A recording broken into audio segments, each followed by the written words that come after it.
much damage, they'll just explode you. So I really think T1 need to get the ball rolling and get some momentum. And ideally, if they can free up this Pyke to impact top lane, that Varus, Keen's Varus, should be targeted heavily. Shut him down, and the game gets a lot easier. Well, just like the road to MSI, we're at the final game.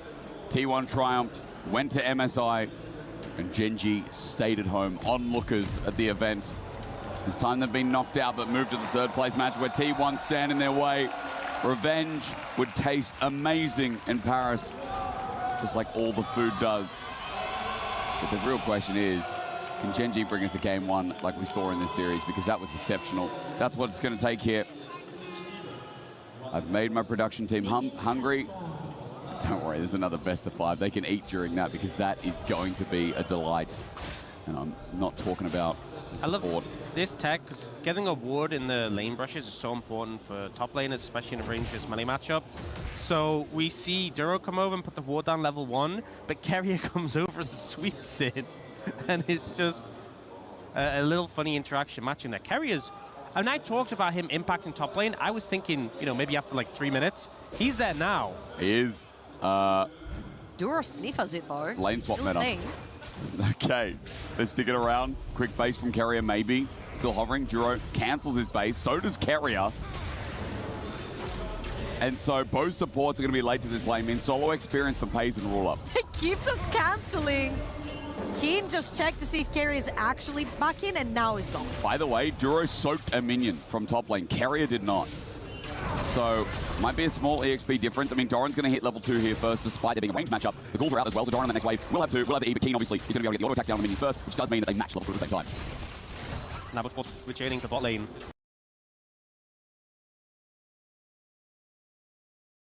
I will say, I feel like the level 2 spike from Pyke is so threatening, and Gen.G not, T1 not able to capitalize on that window here and now because of the attention being put towards top lane.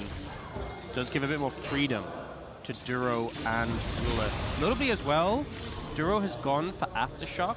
We often see Spellbook on Alistair, he's pretty tanky enough himself, but really prioritizing that durability in this Order's game. coming in, yeah, Chovy forced out of the lane, has to teleport, but as you expect, the range advantage is going to take care of Galio early before he gets more resistance. Love this also from Canyon. He went Raptors into bot side, into back, into longsword. Owner has been doing this for forever. And because he knows Owner's going to end up on the top side of the map, could potentially match Keen a bit too far forward, and Owner is He's right also behind got 3 calls as well. He landed the morning mist, the dark procession around. Keen's going to flash away, but wind becomes lightning, and death comes for Keen. First blood to Owner. And if death wasn't enough, just look where those minions will land when Doran is done resetting. The lane will push further down, which means that Keen, who's flashless and teleportless, is going to have to overextend to catch his wave. And I really wanted to see T1 putting attention towards top lane, so good that they've done it so far. Doran set that gank up really effectively. And we even see double scuttle secured with Pays and Carrier moving up to get this bot lane scuttle, while the top lane one was secured by Owner. Just good proactive moves in this early game. It's Pays who doesn't have to use the TP because he hasn't actually backed away yet as well. Moves away as Ruler has with the amplifying tome. TP going to be used. Faker stands his ground, but it's mainly just to clear the wave. As Duro's also roaming, supports as they do at level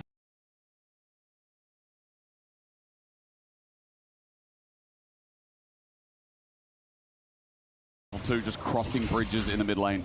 And Carrier will go back while Duro, remember, slight experience advantage, now has margined out a little bit. He gets level 3 off the mid wave.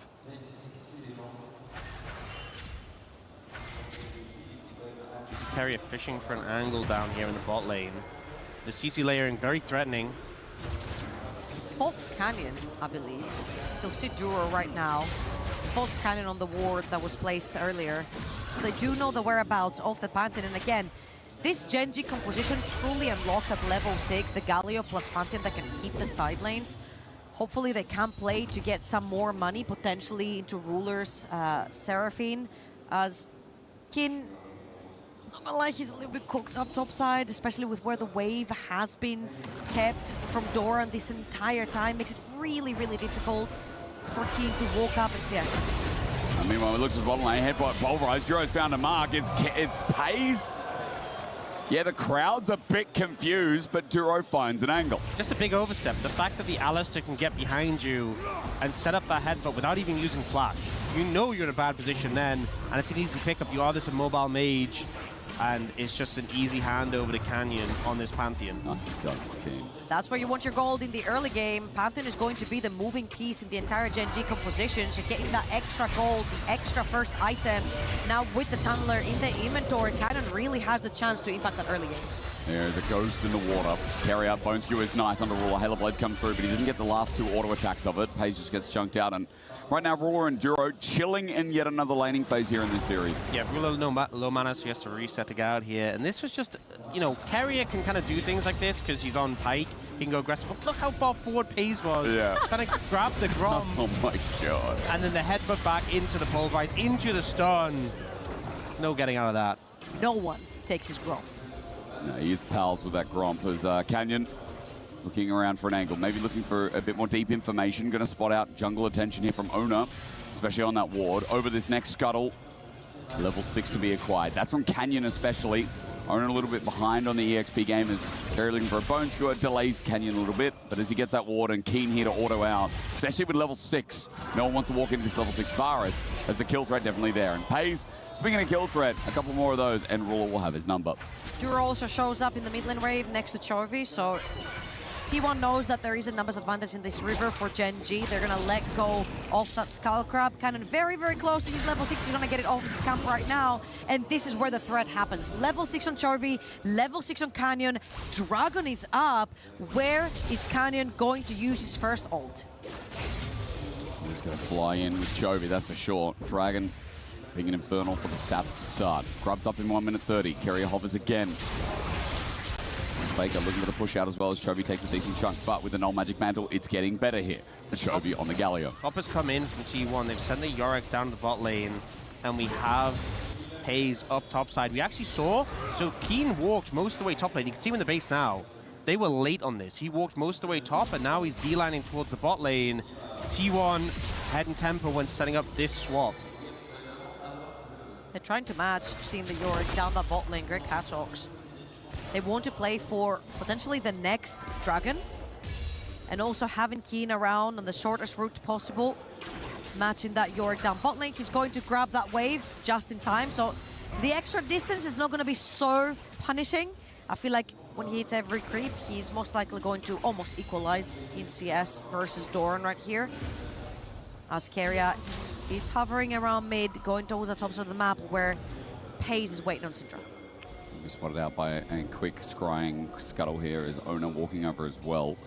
Ward's placed down, control now spotted. Ona looking deep, see if he can take that for now, but they don't know where Canyon is, and obviously with ulti up, it's dangerous. The shielded Ranchok are going to bring in Chovy under threat. He flashes away, it's Matt, 3 talent strike. Ona was 1 away from getting the knock-up, so Chovy lives. Good disengage there from Chovy. Fortunately, does win the flash, but if you're trading with Ona 1-for-1, it's not too bad in that situation. Now, though, Paige, you might be, okay, had the vision of Canyon, able to back away. Ruler and Duro moving in. Canyon is looking for the ult, he's gonna press it. Duro looking for the engage, finds it first. There we go, Ona gonna fly on in, or at least press the button to stop them from doing so. 4 members, but an encore flies, and Ona is down. The first goes to Gen G. Keen, meanwhile, also finding a solo kill on the man with the eulogy. The Varus top comes in clutch. Gen G able to get 2 of those grubs, and they're just too bulky right now. You know, the Galio flies in, the Pantheon, the Alistair. There just isn't the damage, the DPS to cut through it from T1. And in the meantime, the fact that Keen, who obviously got ganked early, able to find the solo kill in the 1v1, feels fantastic for Gen G. But that's what really worried me through draft for T1. If we look at this one more time, you see Canyon ulting in. On top of him is Chovy, who grabbed his wave through mid lane and then joins them.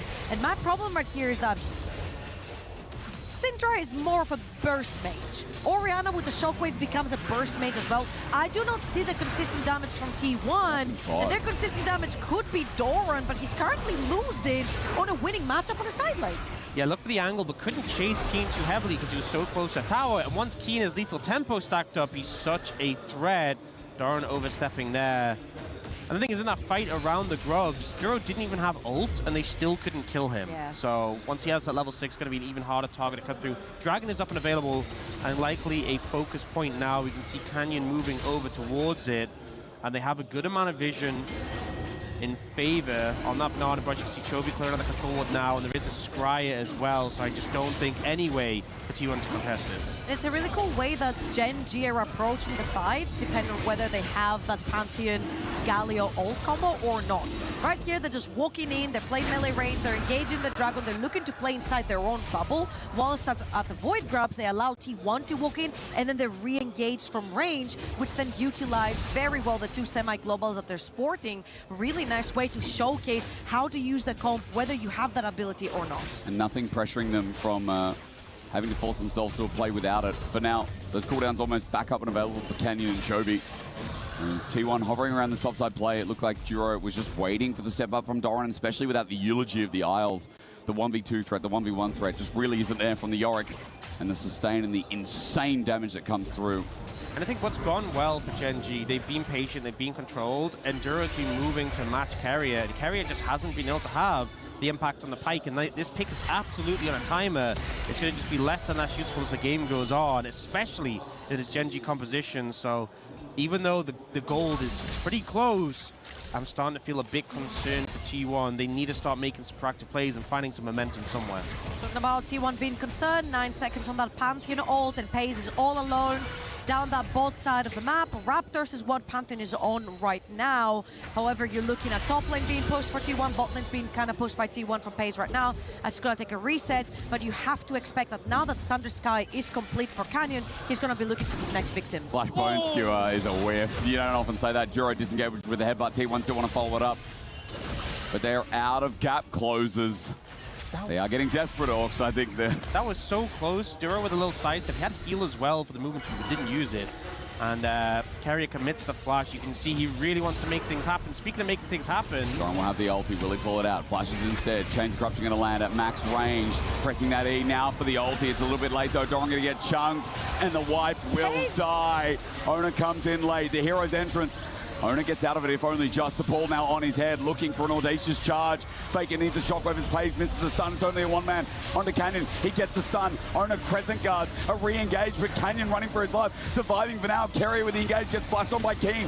Forward with the dissonance. Faker will do it himself. He sends the ball out. The stun, the ulti. Keen is dead as well. T1 gets some gold, but Chovy will take one back. A stun onto Faker. He'll slowly, Winds of War, the beast. Faker will dodge, but he will die. And Chovy will pick up in one return. And you see T1 trying to get more out of that, but in the end, it's still favored towards Gen G. The exit kills, the trade-off kills coming out pretty huge there here. This setup on the Doran was pretty fantastic. They're really patient, waiting for his flash to make sure that the ult from Keen connects. So he's just guaranteed doomed here. But then when the counter-engage comes in, they have the TP flank for the Syndra, they have the rest of T1 moving up. They're not immediately able to capitalize here. So right now it's a 1-0 for Gen G. And they end up focusing down Canyon, who doesn't have the Aegis immediately available. The stun doesn't connect, unfortunately. The shockwave does. But I think it's actually the Winds of War later for Chovy that ends up getting a kill here. Oh, we're going back to live. No, we're going to go live. Doran's in trouble again, and the wife was used before, so 1 versus 3, he is dead. He has no flash. The kill's over to Keen. The Virus top better, and Doran is burying himself with his own shovel. So when I said I needed to see attention top lane, I was actually talking about T1 putting attention top lane. Really? Gen G just getting further and further ahead. And I feel like they did that pretty early on. Carrier tried to pay a visit, Owner paid a visit where they got the extra first kill over on Shinzao by ganking Keen, taking his flash. It just never ended up revisiting. I feel like this Pantheon Galio combo has been so potent from Gen G. Canyon has been using it on cooldown, and it's coming off cooldown soon again. There are a couple of flashes missing from the map. Faker doesn't have one, Doran doesn't have one. So if these two overextend in any lane, and I'm looking at Faker right now on the top side of the map, Canyon could be looking at his number. I'm very worried about the top laner of Gen G. 2,500 gold, and he's really maintaining most of it. The T1 invade is happening, but Keen is isolating bot with the Dusk and Dawn.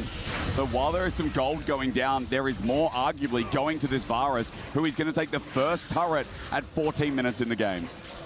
This is not how this matchup goes. Well, apparently this is how it goes. Well, this Yorick is stuck on Phage and Sheen, right? And there's a Dusk and Dawn on the other side. Keen has gotten out of lane. And that was the most important thing from Gen G. Do they trust to put him top lane in a counter matchup and him getting out of it? Currently, he's 2,000 gold up, 1 item up, and he's in a great position to carry. Keria looking for an engage onto Ruler. What can they find? Bone Skill waiting, trying to get the flash, but Keria advises against it. Phantom Undertow to escape, and him and Paze are going to group up while Dragon's up now. First one of the game went to Gen G. Canyon going to start it again in the control here from T1. Looks like they're going At this point, it's just a trade. Trade the objectives, yeah. I mean, I think it's the right call with the current state of things. They have the control in that area. You can't really just face check into it. But Gen G feeling pretty good about this one. We'll see what Soul is. To be honest, with how bulky their comp is, even a Chemtech, well, there we go.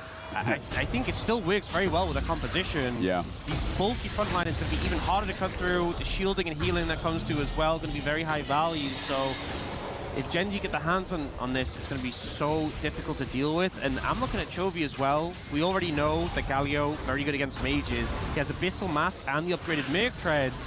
He's so hard to cut through for these AP champs. Oh, they're running for Keen right here, but I feel like Keen is just going to push out that wave and just back off.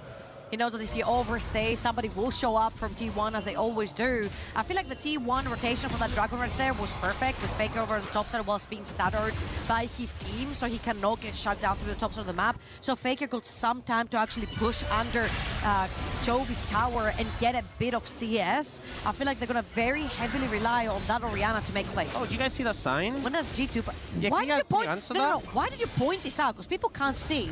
But you kept pointing at me. Read that sign. Why is that, Ox? I just wanted to know the answer. You know what? EU is still in the final. True. Yeah. I'll see you later. But it doesn't matter, so is Korea. That's the problem. We can't win this trouble. Hawks has Try, 3. Look, to be fair, I don't know the answer to that question. I think people have forgotten it. So, yeah, can't answer that for the fan. Engaged, Duro. In a bit of trouble. He's slowed down by the Audacious Charge. Aftershock's now down. He's going to be knocked up, pulled back in. Might be a free kill, but you're going to bring in the Gundam Galio. Chovy onto Ono. Crescent already pulled on out, and Ono flashes away. He's got the ball on his head, so he needs to re-engage to find an angle for Faker. Gen G group up as 5 through mid. They have all waves pushed right now, and the freedom to move as they will. That was both teams kind of throwing whatever they had at each other. It was majority Gen G using the Galio ult to keep the Alistar alive. They are very bulky. Chovy's deep. He's going to justice punch, but gets caught out. Keria almost dies, though. Yeah, who got caught there? I'm not I don't know. sure. Why is Chovy not dying? I need an answer now. Shotred's going to bring him in. He flashes away. He just punches again. Chovy takes a year to die, but die he does. A shutdown over to Faker. T1, a breath of light, and Faker is the only one with gold in this game. That is very big, though, because Orianna, I feel like, is going to be the game changer right here. The consistent damage is coming through Orianna with the Q, apart from the big pop from the Shockwave, might be able to change those fights, especially when we're looking at the damage distribution. 41. There's just not a lot of consistent damage of it. Owner. Knock up, yeah. Owner's punishing this. Always Paze. Good scatter of the week onto Canyon under Tara. Tara not hitting just yet, but there is one. Encore comes through. Paze in trouble. Duro, 2-man pulverized, and a bait it is. Owner jumps back in. He wants something out of the play, but he won't find it yet as Keria wants to bring death from below. But all he needs is a skewer, and that misses. Gen G walk away, drawing out Faker's TP. Just shows how long it has taken T1 to cut through these targets and how much respect they have to pay. And in both of these situations, Keria's like, hey, I found Chovy, and look how close he gets to death. Just trying to set up this play for his team. He flashes in and just nearly gets deleted just by a bit of damage from Paze, from Rula and there from Chovy. And then Chovy does try his hardest to get away. It does take a very long time to cut through him, though. It's still a good kill for the side of T1. But here, the CC and turnaround potential of Gen G composition cannot be disrespected. Yeah, Paze walks up without flash, gets caught on the chain CC by the Seraphine, and gets punished. Oh, Doran could be in trouble now. That tower's very low. There is indeed. He's sticking around. Keria's coming to help on out, but the turret regardless is going to go down to Keen. Whether they continue the play or not, Keria backing away, but Keen is just in these side lanes. Right now, Doran can't match him even with the Trinity Force. That guy is about to have a second item here on this Varus top. I feel like the pace of the game is picking up right here. Cannon also with his ult up right now could be looking the second that towers go down. this is where Pantheon shines, because you think it's a 1 versus 1, suddenly he dives in, and suddenly becomes a 3 versus 1, as Galio can follow up on that as well, on the side of Chovy. So T1 are going to have to be very careful on the side lane push. 50 seconds on that Dragon, and Baron going to be up and available as well, so I feel like this is a pivotal fight. If T1 misstep, not only do Gen G get potentially 3 Dragons, but also can head over to that Baron.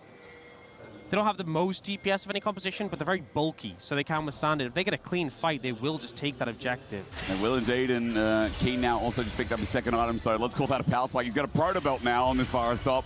I'm wondering if Chovy's going to have enough for his second item. The Imperial Mandate is insane on Galio. This Abyssal Mask Imperial Mandate, so much extra percentage damage increase, and the ability haste you get on almost all your abilities. It's only your Q that the Imperial Mandate doesn't apply to. Is just crazy value. Very importantly, we're here for Pace. No flash available, and so much CC on the side of Gen G. If he gets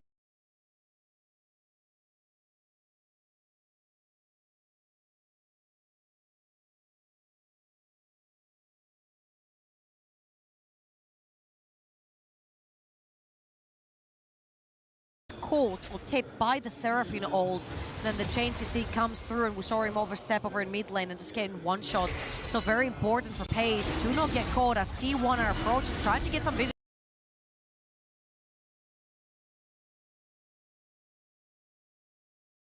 Trying to get some visions on their own jungle. Keria will be the first one.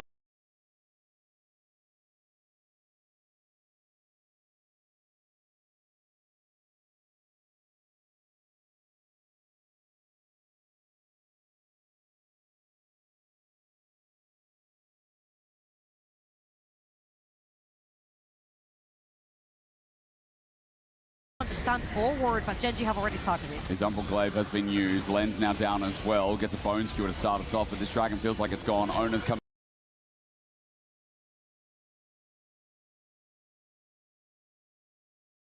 in from mid to the Dragon Pit. TP is going to be used by Gen G defensively. Engaged from Duro, sets it up, and there's Chovy to fly in after the fact as well. No knockup, but they're all in range. Owner gets sent away, or at least sends Canyon away. 3-man shockwave, not bad, but not enough damage right now. And in the middle of it all is Owner, who's going to drop first of all. A bone skewer onto Chovy means naught, as Gen G find the fight, find the Dragon, 3 up, and threatening Baron here with T1 losing a member. You get a 3-man shockwave, and basically nothing changes. The sheer bulk of Gen G so hard to cut through, and it just feels like a brick wall that you want to fight against. They do get value from Darn in the side lane. He'll get bot as well. Actually, not a bad TP. I feel like this is going to be the name of the game for T1. Try to buy as much time as possible while Storm is taking down those towers. I wouldn't be surprised to see a Hullbreaker even come out in the later stages from the side of Doran, just to try and get something off the map. The 5 versus 5 is looking really rough for T1 right now. Close to this turret, moving down to Gen G. They've already used some of those semi-globals, so they won't be able to catch Doran just yet. Carrier's also doing a bit of coverage here. So a bit of gold back over to T1, but remember again, they're facing Soul Point, with Gen G feeling so comfortable in this game 3. Seraphine with 2 items. Imperial Mandate that Orcs talked about, that's now been picked up. So it really is Chovy getting unkillable, or at least annoying at this stage. Duro at half HP. He doesn't hold, or rather have the unbreakable will. Owner ulties again. Keen gets the ulti down. Owner is on an island, and Chovy comes in to make sure he drowns. Gen G again, another pick. That TP from Chovy was so beautiful because it completely cuts off the ramp, isolates Owner, and then Owner dies all alone since the rest of T1 could not carry forward. What a beautiful TP. This just does not feel fun for Owner. He goes in, he gets bounced around, knocked up, CC taunted. Doesn't really get to play the game. Look at that TP. Yeah, cuts them off completely, and Owner ends up going in, but the thing is with the Crescent Guard, it only stops people outside of it from damaging you. No one's outside of it. They just all got in with him and beat him up, so Gen G furthering their lead once more. We did see Doran obviously fall back a decent amount with his plate taking, but with next Dragon with Soul on the cards in 2 minute 40, Gen G feel in a really comfortable spot. I think for the side of T1, if you're going to approach them in the 5v5, which you may have to deny the Soul, you need to think about how you can reach Ruler or Keen. Those are the squishier targets, although I will say Keen has that Seeker's Arm Guard, which is going to make things a bit trickier. And I was going to mention Faker's use Shockwave. Yeah, the ulti's going to be launched in. Chovy and Canyon flying in. Faker's now already out of the play. after needing to burn his flash. Tried for the chunk onto Duro, but now, guess what? He doesn't have flash or shockwave, a blast cone, stunned up, taken by Chovy, so there will be no escape for the mid laner of T1. And a spear to silence all the fans with him. Baron sits in front, and Genji are unstoppable in this game. And they have so much turn potential on this Baron and so much bulkiness and sustain. It's so comfortable to start this up. They can just be ready for T1 to approach, and the second they see a target, they'll go. Doran making work on the bottom side. That's only his wife. He's walking up himself at 7k. Can they do the 4v5? Canyon relaunches himself into phase. Everyone forward on Genji. Once again, Owner's ulti used exceptionally well, but he's left isolated. Pace comes in with the scout of the week. Genji are getting low. And to the credit of T1, they have pulled Genji off the Baron. They've gotten some health chunk from Genji, but now they must escape. The follow-up from Duro, the heal, the protobelt from Keen. Chains Corruption lands on his counterpart. The burst with the AP top lane, 80 carries enough. And Keen finds a kill. Faker. T1 running for their lives. The winds of war. Faker comes back, but a blast cone, a shield of Durand. Gundam Galio sends T1 down. A mecha unstoppable beast from the mid lane this time. It's not Faker, it's Chovy, it's Genji with a wipe. They managed to clean house. The initial turn doesn't find success, but they chase down the targets. T1 even call in reinforcements, but it's not enough to put a stop to Genji, and they move back over to the Baron. It was also very scary because Owner was around, so you never want to take even the slightest chance of Owner getting inside the pit. And since they have committed so much to chase them out, might as well take them down as well. Pays very patient with his last auto on the blast code to try and save Doran, but the auto attack had already come through from Keen, so takes him down. And Chovy so patient on this blast cone. The second Faker walks in, takes them both down with the taunt. And you know that T1 kind of get the vibe that if we let everyone die here, the game might just be doomed. Because the fact Faker TP'd in to try and save them, really just committing everything to try and get these last members out, but unfortunately we weren't able to do so. Now, 5 seconds until that soul. Genji a little late to it, rushing out the base, but in such a strong position. Will be looking to push in here. Can T1 get the jump in them from the fog of war? I mean, I'm worried because the face checking's so easy. Chovy can just run on in. He's got to seek his arm guard. Good scout of the week. Starts on to Duro. Keen, remember, as well. Sonya's just completed. There's the ulti in. They want to send it and finish off third place. Shield of Duran, easy as that. Doran hasn't had the best game as the charm brings them in. And T1 are destroyed. It's not even close. It's not even competitive in this third and final game. Genji pile up on top of T1, and their composition is not durable enough to fend them off. Genji with the Baron are gonna push as many lanes as possible. I don't think Cannon is even taking that dragon as consolation prize. At this point, it feels almost impossible for T1 to cut through all this bulk and the engage, the coordination from Genji. This is what we know from this team. This is them at their best. Karius looking for this pipe just feels so useless at this point. The champion does not have nearly as much to offer. But this composition is just so good at tanking T1. T1 have burst primarily. Doran didn't get ahead on Yorick, so he's not really an AD threat to them. And as you can see all around the board, Seraphine, extra HP through allies. Mid lane, he's only building tank and support items plus his Seekers. You look at top lane, there's an Hourglass. And honestly, even the Yorick, like the Maiden does percentage HP magic damage. So not the best help there, not the best contribution. You can see Canyon has gone for a lot of magic resist itemization. Doran seems to be in a bit of trouble. He's trying to defend the Krugs, which I get. We know who he is. He's Krugs. Maybe Duro saving him from himself, obviously. The wife, down she goes in a quick moment, or at least close to, yep. And as you said, near impossible, it feels like for T1, as they're going to lose their inner at the bare minimum here. He now has the Vid Embrace, I think it's called. So he's going Banshee's forth. But the fact he has that spell shield, and the Zhonya's, and the Rocket Belt, and Flash, and Ghost, he is not an easy target again. And Solari from Alistar. Yeah, there's so many defensive tools for these.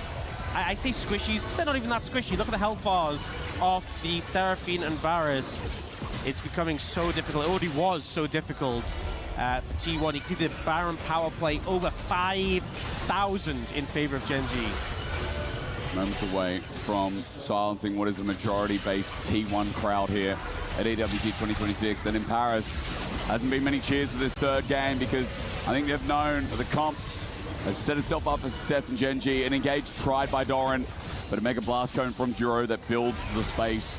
Gen G, there's 4 members down here, but they are not giving T1 an inch as they try and overload with all 5. T1 had to try and make a play here, see if they can catch someone. Canyon was all the way to the top side.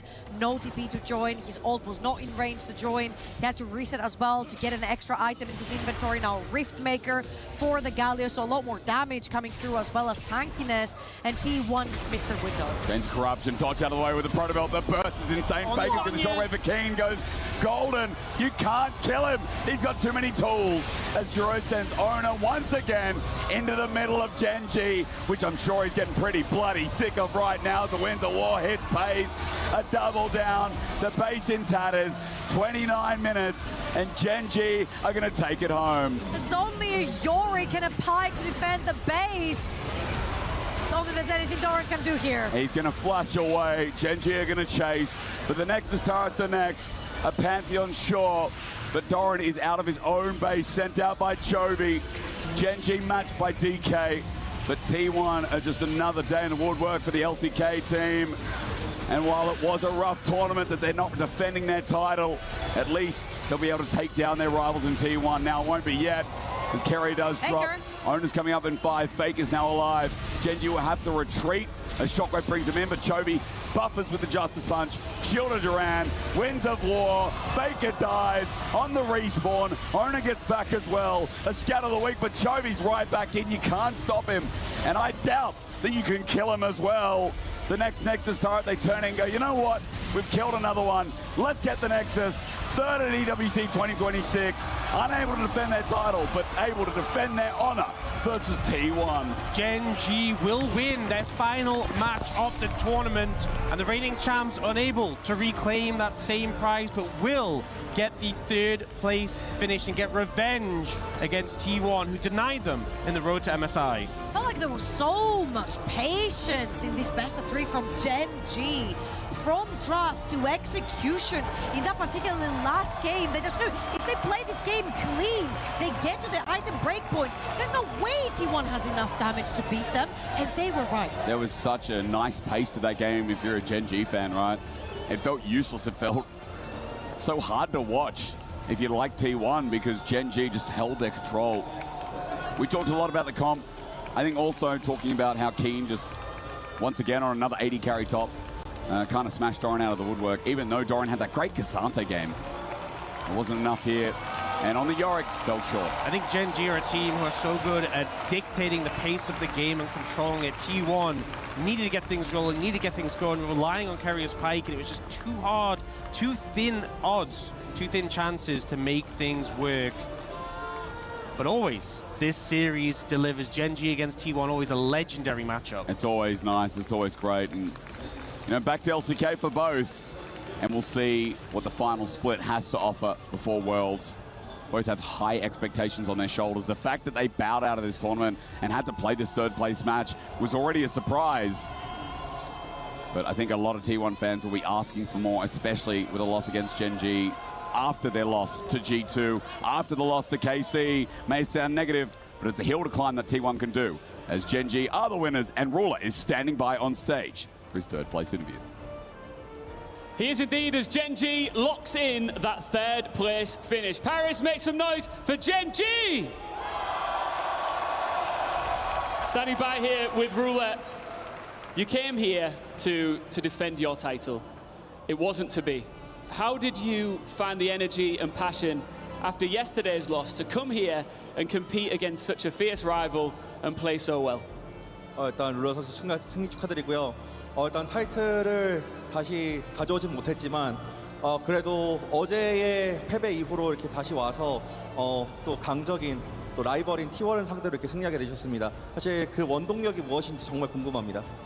어제 경기 일단 지고 나서 좀 다 같이 조금 분위기가 좀 사실 많이 안 좋았어요. 많이 안 좋아서 오늘은 좀 되게 편하게 저희가 못 해봤던 것들이나 그리고 좀 저희가 부족했던 부분들이 뭔지 알고 있지만 못 고쳤던 거라서 그거에 대해서 되게 좀 많이 이야기하면서 좀 플레이를 해서 이제 좀 좋은 결과가 나왔다고 생각합니다. Yeah, after yesterday's loss, we felt a little down.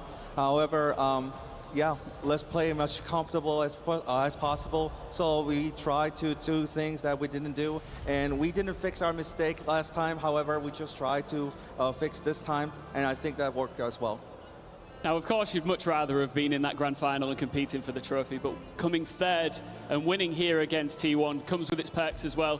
You get $220,000 to take home and 500 club championship points secured. When you get home, how do you think you'll reflect on this year's performance?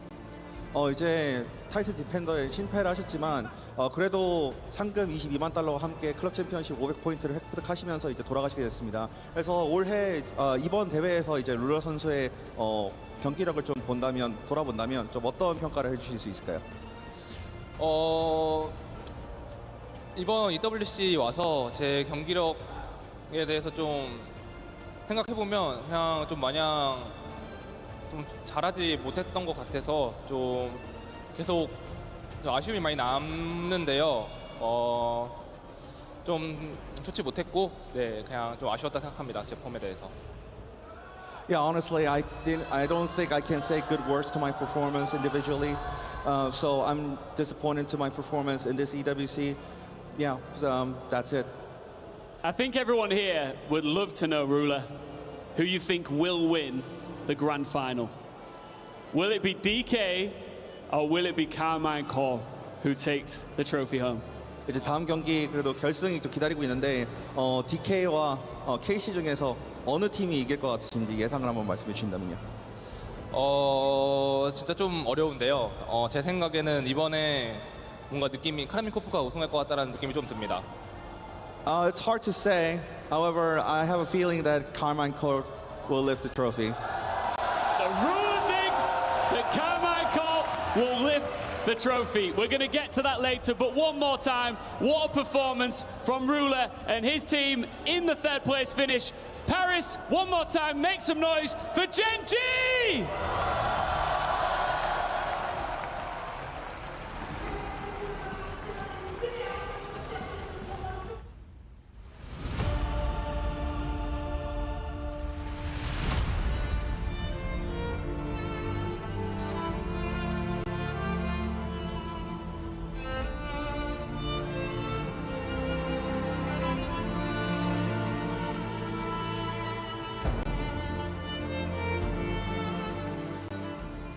Human body was built to move, not trapped at a desk in one singular posture for 12 hours a day. It's time your chair evolved.